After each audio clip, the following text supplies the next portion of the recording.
గత ఎన్నికల్లో డీఎంకే కమల్ మద్దతు, అప్పుడే స్టాలిన్ హామీ.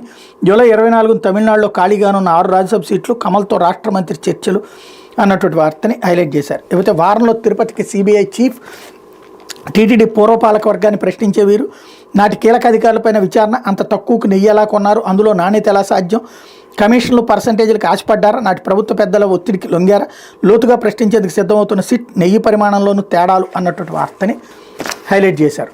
లేకపోతే విశాఖకు మళ్ళీ క్రూయిజ్ అంటూ జూలైలో 3 ట్రిప్పులు వెల్లడించిన కార్డెలియా సంస్థ. భారతదేశంలో పర్యాటకుల కోసం క్రూయిజ్ నడిపే కార్డెలియా సంస్థ చెన్నై, విశాఖపట్నం, పాండిచ్చేరి, చెన్నైల మధ్య మరోసారి క్రూయిజ్ నడపడానికి ముందుకొచ్చింది. ఏడాది జూన్ 30వ తేదీ నుంచి జూలై 19వ తేదీ మధ్యలో 3 ట్రిప్పులు నడుపుతామని ప్రకటించింది. 3 ఏళ్ల క్రితం అంటే 2022 జూన్లో ఇదే సంస్థ ఇప్పుడు ప్రకటించిన మార్గంలోనే ఎంప్రెస్ క్రూయిజ్ నౌకను నడిపింది. అప్పుడు ఒక్కో ట్రిప్లో 1200 మంది వరకు ప్రయాణించారు. అప్పుడు విశాఖపట్నం పోర్టులో క్రూయిజ్ టెర్మినల్ పూర్తి కావడంతో ఆ పక్కనే ఉన్న అదాని బెర్త్ వద్ద పర్యాటకులు దిగే ఏర్పాటు చేశారు. ఆ నౌక సామర్థ్యం 2100 మంది కాగా 85% ఆక్యుపెన్సీతో నడిచింది.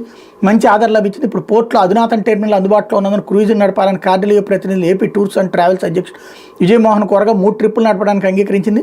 క్రూయిజ్ నౌక జూన్ 30న చెన్నైలో బయలుదేరి జూలై 2న విశాఖపట్నం వస్తుంది. అదే రోజు తిరిగి అక్కడి నుండి బయలుదేరి 4వ తేదీన పుదుచ్చేరి చేరుతుంది. అదే రోజు అక్కడి నుంచి బయలుదేరి 5వ తేదీన చెన్నై వెళ్తుంది.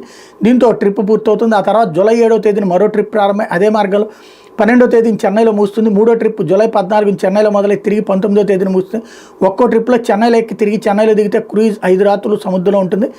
అప్పుడు టికెట్ ధర రాత్రికి 9300. క్రూయిజ్ను 3 ఏళ్ల క్రితం నడిపినప్పుడే సంస్థ ఒక రాత్రి ప్రయాణానికి పెద్దలకు 9300 చొప్పున విశాఖ నుంచి చెన్నై వెళ్ళడానికి 3 రాత్రులకు గాను 27900 తీసుకుంది.